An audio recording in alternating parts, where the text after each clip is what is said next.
Bom dia a todos, a paz do Senhor Jesus Cristo, mais um domingo aqui na Remanescente Cristã Filadélfia, onde juntos vamos celebrar a ressurreição do Senhor Jesus Cristo e a congregação das famílias cristãs. Com muita alegria, com sentimento de gratidão em nossos corações, vamos adorar, vamos agradecer, vamos glorificar o Senhor Jesus Cristo nesse dia de finados, pois o Senhor Jesus Cristo ressuscitou dentre os mortos. Vamos abrir nossas Bíblias em Apocalipse, capítulo 2, capítulo 3, versos 7 em diante. Apocalipse, capítulo 3, verso 7, assim nos diz: Escreve ao anjo da igreja em Filadélfia, assim diz aquele que é santo, verdadeiro, que tem a chave de Davi.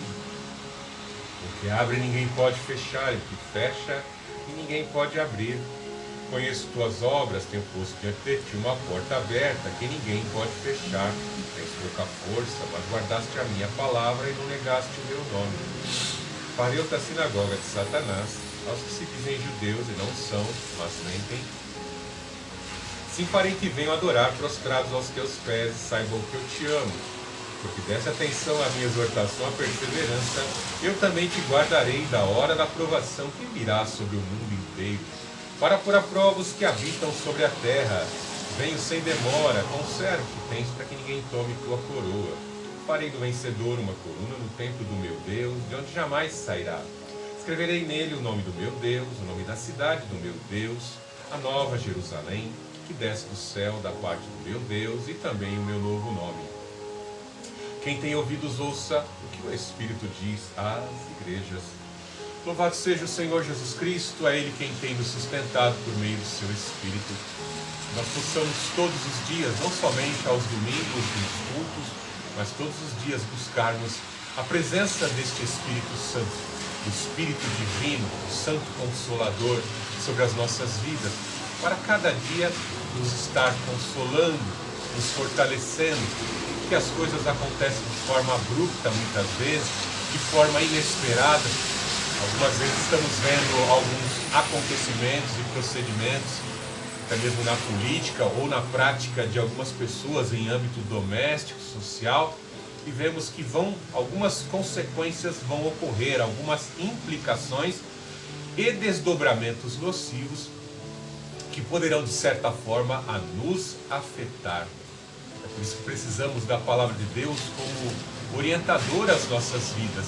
Precisamos do Santo Espírito para fortalecer esta palavra em nosso coração, para tanto nós podermos aplicá-la, para como também, fortalecidos pelo poder do Espírito Santo, vivenciar.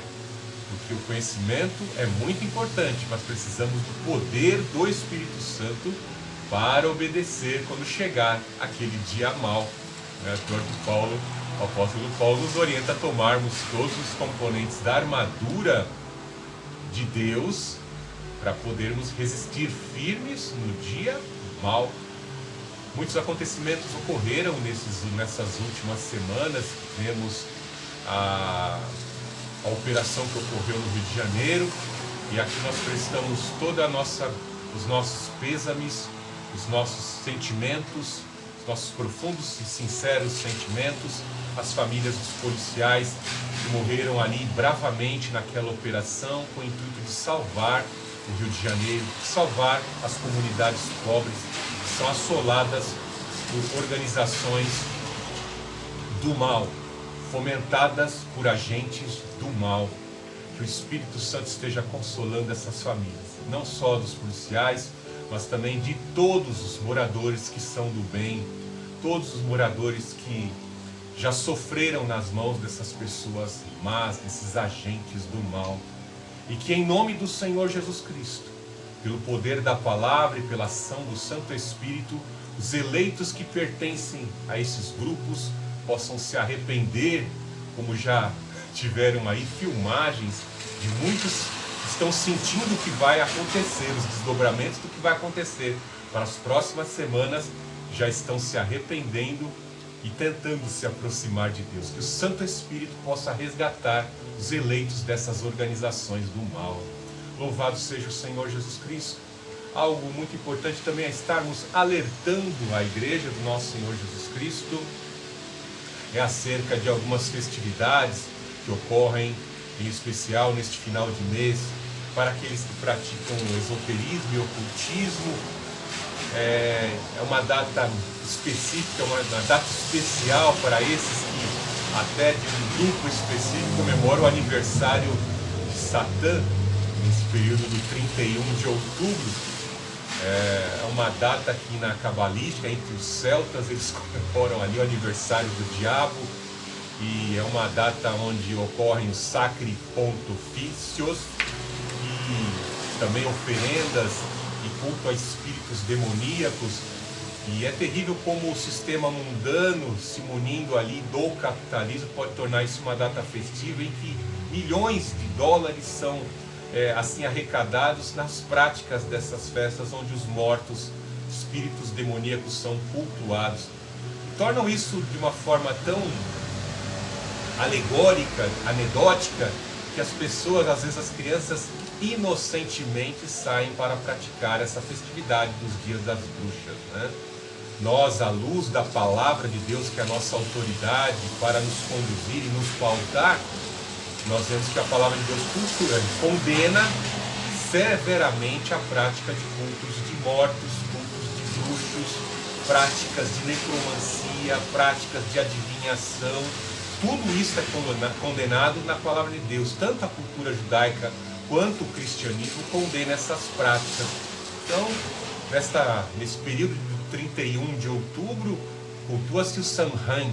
Samhain é o espírito da morte pela cultura céltica. E é uma coisa diabólica, demoníaca.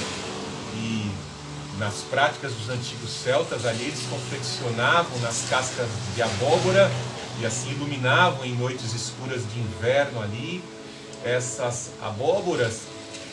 E dessa forma, sem contar que no plano espiritual também, pelos praticantes de ocultismo, sacrifícios e oferendas macabras para aplacar esses espíritos que vinham para atormentar. Tudo isso é uma abominação diante de Deus. Nós temos que tomar muito cuidado, porque as formas sutis do inimigo trabalhar, principalmente na mente das crianças, isso não faz parte da cultura brasileira, mas com a globalização trouxeram isso, e muitas vezes isso é fomentado dentro das escolas. Às vezes estamos passando de ônibus, como eu passei recentemente nessa data aí, e vi lá um monte de criança vestido de monstro, né? Vestido de vampiro, de espírito, de demônios, com máscaras horríveis, né? Então é terrível. Veja como o diabo trabalha no sistema educacional do Brasil, né? Se retiraram a Bíblia, se não pode pronunciar nada que seja referente à palavra de Deus, à orientação da Bíblia, mas se coloca o culto às bruxas, o culto aos demônios, né? Então veja o que está acontecendo no nosso país. Nós estamos diante de uma terrível batalha cultural. A Bíblia nos ensina, como nós iniciamos o culto, falando a carta de Paulo aos Efésios, da armadura de Deus, que temos que tomar posse de todos os componentes, mas muitas vezes não ficamos apercebidos da batalha cultural que nos envolve. Este mundo jaz do maligno, onde Satanás já colocou os seus agentes infiltrados em todas as instituições, não se esqueceu, ou melhor, pelo contrário, já se dedicou, por meio das grandes universidades e do sistema educacional, a inserir ali os seus agentes para cultuar os demônios. Estejamos atentos, vamos em si nos abdicar, não permitir que os nossos filhos participem dessas festas demoníacas, onde há invocação de demônios, onde há festivais nas plataformas digitais e até mesmo nas plataformas de filmes, onde há o culto aos demônios, né? Não assista filmes de terror. Não assista filmes de terror, porque são aberturas de portais para atividades dessas criaturas demoníacas que visam atormentar. Muito cuidado também com certas oferendas, né? Certos grupos religiosos saem distribuindo doces e guloseimas para as crianças, e as crianças, depois de comerem esses alimentos, ficam inquietas muito parecido com aquele bichinho, pica-pau lá, fica uma criaturazinha meio diabólica, rebelde, que gosta de atormentar, fazer diabruras. E esse espírito de diabrura, que faz parte daquele personagem pica-pau, todo mundo gosta, né?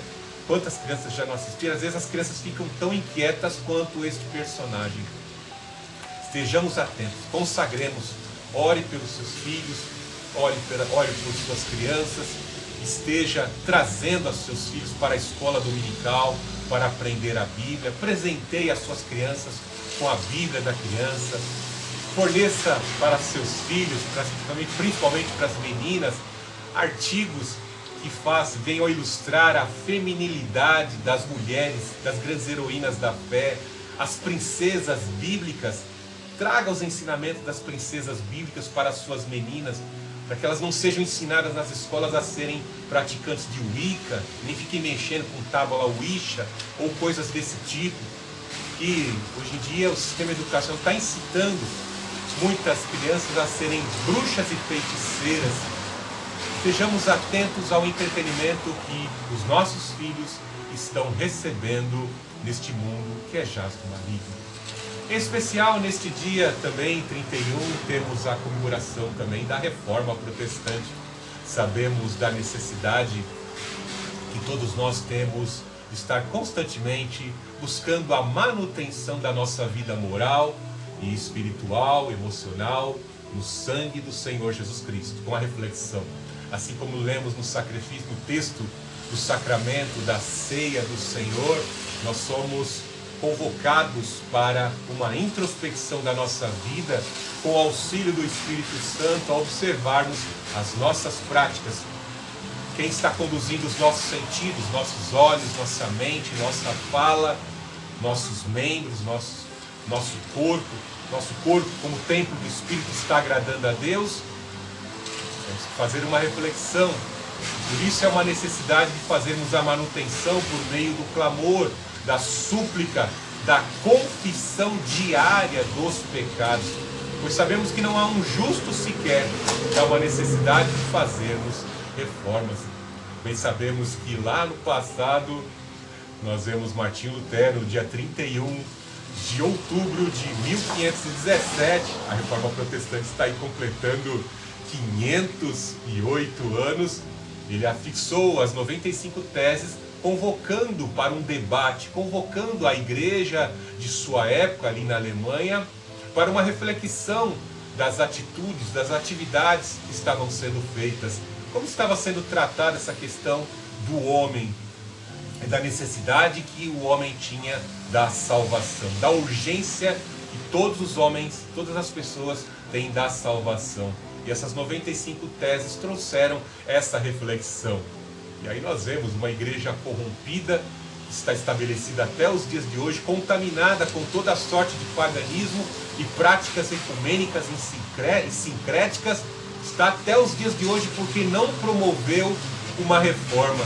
Permaneceu até os dias de hoje de forma pagã, onde todos os ídolos de todas as épocas, de todos os séculos passados, encontraram ali um local de assentamento. São cultuadas práticas abomináveis, porque o livro, a palavra de Deus, foi deixada de lado e doutrinas de homens foram ali estabelecidas. Nós podemos olhar, né? Até um anfiteatro em forma de cabeça de serpente foi construída ali na sede, no Vaticano. Então veja o distanciamento, a necessidade que a igreja, cito ela como exemplo, para as nossas vidas. Veja que na época do Senhor Jesus Cristo, o Senhor Jesus Cristo teve que efetuar 2 reformas, 2 purificações do templo, em épocas de festas onde se lembravam os grandes feitos do Senhor, se lembrava naquela Páscoa a importância, o Senhor livrou o primogênito, o povo hebreu, do cativeiro egípcio ali, protegendo quem tinha o sangue do cordeiro, foi poupado da ação do Abaddon, do destruidor. Os primogênitos dos egípcios foram ceifados, mas o povo de Deus foi preservado e recebeu a sua libertação. O povo estava ali comendo pães asmos, fazendo uma reflexão, Se eu estiver em santificação, comendo pães asmos, pães sem fermento, que representa o pecado, e coberto pelo sangue do Cordeiro Pascal, eu estou protegido do destruidor. E eles foram salvos, suas casas foram poupadas. Essa é a reflexão que temos que fazer. Cobertos pelo sangue do Cordeiro, celebrando pães asmos em santificação no Espírito Santo, aguardando a vinda do Filho do Altíssimo, nosso Rei, para nos buscar.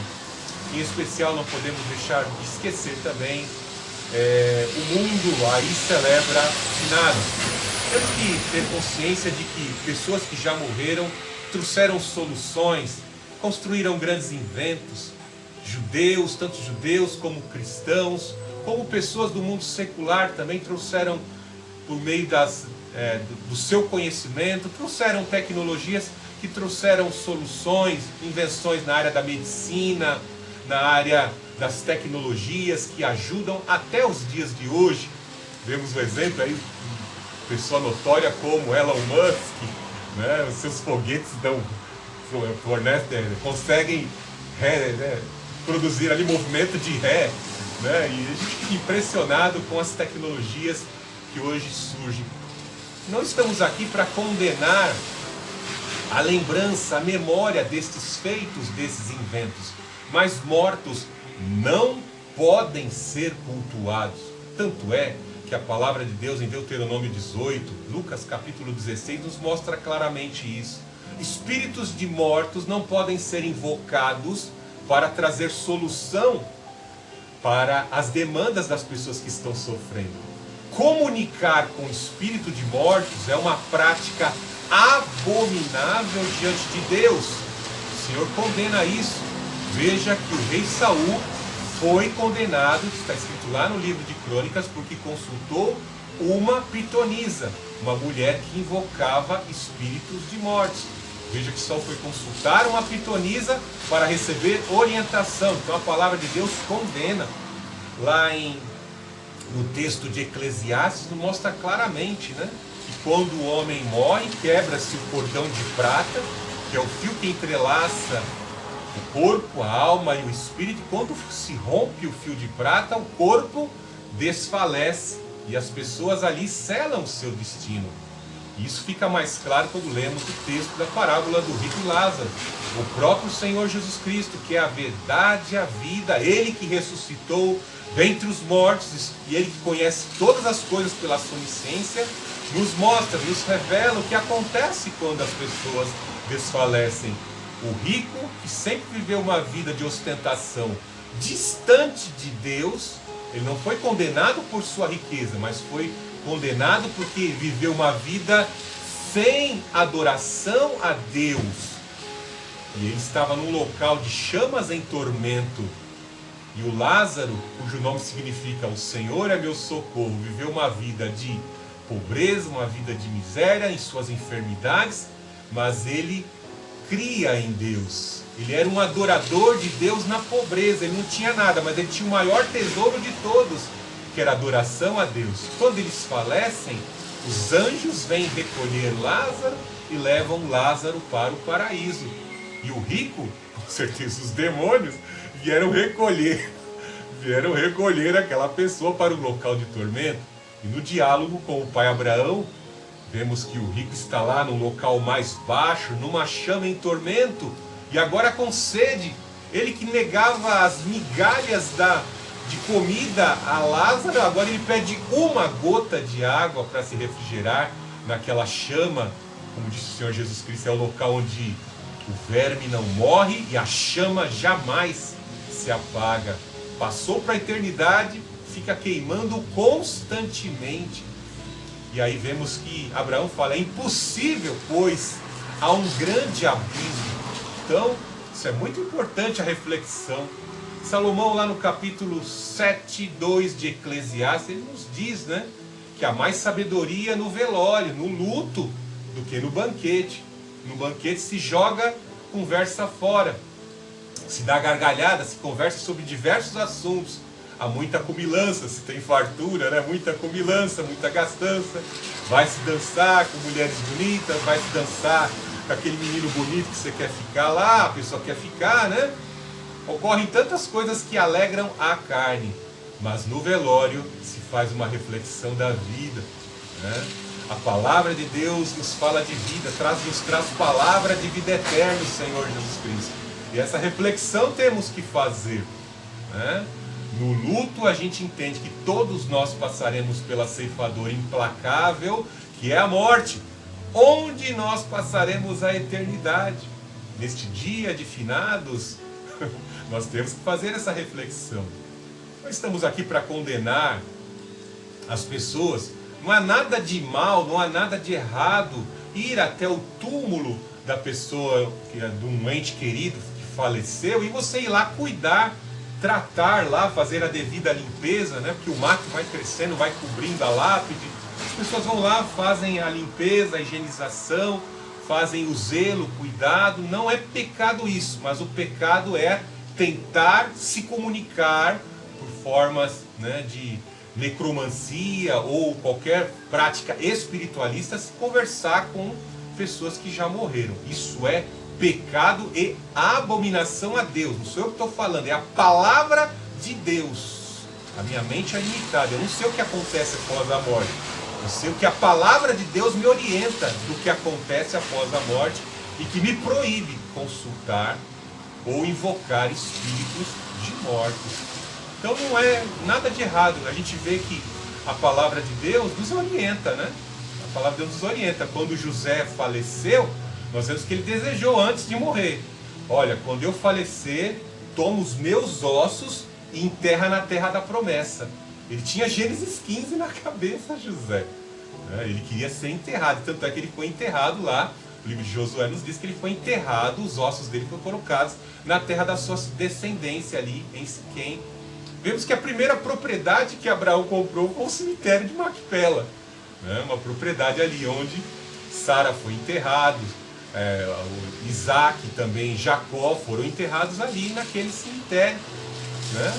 Vemos que o Senhor Jesus Cristo foi enterrado num sepulcro que era de José de Arimateia. Para ter um sepulcro em sua propriedade, só pessoas de posse, muito poder aquisitivo, tinham isso. E nós vemos que José de Arimateia tinha. O Senhor Jesus foi enterrado ali. Era um local bem cuidado, né? Então, cuidar do local onde está sepultado, nada demais. Nos lembrarmos, eu tenho alguns livros de grandes pensadores conservadores, né? E eu trago à memória todo esse conhecimento e me lembro dos feitos de uma grande pessoa que faleceu, mas eu não fico cultuando. Há um só mediador entre Deus e os homens, Jesus Cristo, homem. Então nenhum homem que já faleceu pode interceder por mim. Eu pego orientação pelo conhecimento escrito. Salomão traz conhecimento escrito dele, né? Mas eu não cultuo Salomão, eu não cultuo Olavo de Carvalho. Eu pego o pensamento dele e trago a memória para me orientar. Analisar tudo e retenho o que é bom. Mas eu não cultuo pessoa que já morreu. O único que eu cultuo é aquele que ressuscitou dentre os mortos.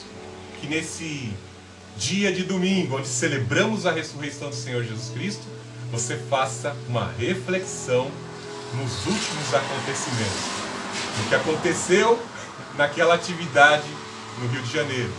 O que aconteceu, o que está acontecendo com os nossos irmãos na Nigéria, no Sudão. A reforma protestante e esse dia de finados. O Senhor Jesus Cristo, nesse dia, num domingo pela manhã, Ele ressuscitou dentre os mortos. Que você possa ter toda a tua esperança no Senhor Jesus Cristo. Deus Altíssimo, Deus de amor, Deus de poder, te amamos, te adoramos, te engrandecemos, te glorificamos nessa manhã. Tu és o caminho, a verdade, a vida. Senhor Jesus Cristo, com o teu poder, nos vivifica, nos fortalece, nos oriente. Santo Espírito, te invocamos, console a nossa família, console, Senhor Jesus Cristo, aqueles que estão passando, estão enlutados, meu Deus, entristecidos nessa manhã, trazendo à memória seus entes queridos que se foram. Senhor Jesus Cristo, nos traz a esperança. Senhor Jesus Cristo, assim como tu resgataste os discípulos no caminho de Emaús e os trouxeram uma orientação correta para receber o Espírito Santo, que nessa manhã essas pessoas possam receber o Consolador. Em nome do Senhor Jesus Cristo, que as forças opositoras das trevas partam em retirada, que todo espírito de mortos que tem aliciado as crianças nessas festas macabras do Dia das Bruxas sejam repelidos, que as crianças sejam libertas, meu Deus, de toda a prática do mal, toda a prática nociva das trevas que estejam sendo praticadas na entrega de doces. Em nome do Senhor Jesus Cristo, que esse mal seja repelido, que teu povo esteja guardado contra tudo aquilo que é de Balaão e toda forma de encantamento. Em nome do Senhor Jesus Cristo, que todo mal parte em retirada. Louvado seja o Senhor Jesus Cristo, nesta manhã de domingo. Nós te adoramos, ó Deus. Te adoramos, Senhor Jesus Cristo, Tu és a nossa esperança. Te adoramos, ó Santo Espírito, nos guarda e nos protege de todo mal. Glórias ao Pai, ao Filho e ao Santo Espírito. Nesta manhã de domingo, louve, adore, exalte e engrandeça ao Senhor Jesus Cristo, pois Ele ressuscitou dentre os mortos.